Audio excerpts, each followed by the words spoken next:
Bonjour, aujourd'hui j'ai une pensée à nous partager, une pensée biblique.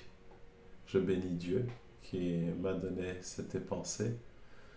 Donc c'est une pensée qui est extraite du livre d'Ézéchiel puis de Galates.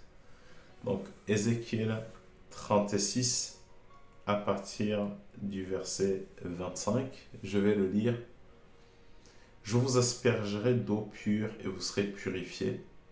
Je vous purifierai de toutes vos impuretés et de toutes vos idoles.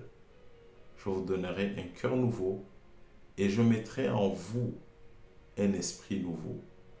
Je retirerai de votre corps le cœur de pierre et je vous donnerai un cœur de chair.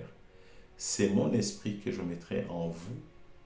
Ainsi je vous ferai suivre mes prescriptions, garder et respecter mes règles.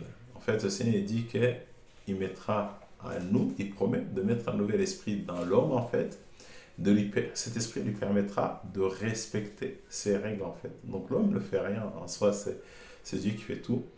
Et ensuite, plus tard dans le Nouveau Testament, via l'apôtre Paul, il va dire, Galates 5, 22, mais le fruit de l'esprit, c'est l'amour, c'est la joie, la paix, la patience, la bonté, la bienveillance, la foi, la douceur, la maîtrise de soi. En fait, ce qu'on appelle la nouvelle naissance, vous entendrez peut-être parler de ce mot, la nouvelle naissance, c'est Dieu qui enlève le vieil homme, l'esprit ancien, donc de l'homme adamique, pour mettre un esprit nouveau qui vient de lui en fait. Parce que l'homme en soi, peut-être que beaucoup ne le savent pas, nous sommes des esprits. L'homme est un esprit qui possède une âme. Une âme, c'est là où les sentiments, les émotions, les pensées, etc.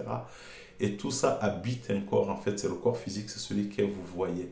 Et en fait, ce que Dieu change, c'est ce que l'homme est, c'est l'esprit. Il enlève le vieil esprit qui était pécheur pour mettre un nouvel esprit. Donc, il le remplit d'amour, de joie, de paix, de patience. C'est pour ça que quand vous voyez un homme qui est né de nouveau véritablement, qui a laissé Dieu le transformer, on ne le reconnaît pas. Il est rempli d'amour, il est rempli de joie.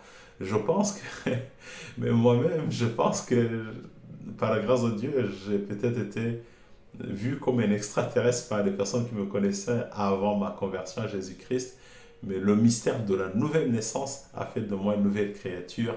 C'est ce que d'ailleurs Corinthiens dit. Donc c'était cette pensée. Aspirez à cette nouvelle naissance. Si vous n'avez pas encore expérimenté cela, que le Seigneur vous parle, que le Seigneur vous éclaire. Je vous bénis au nom de Jésus. Bonne journée.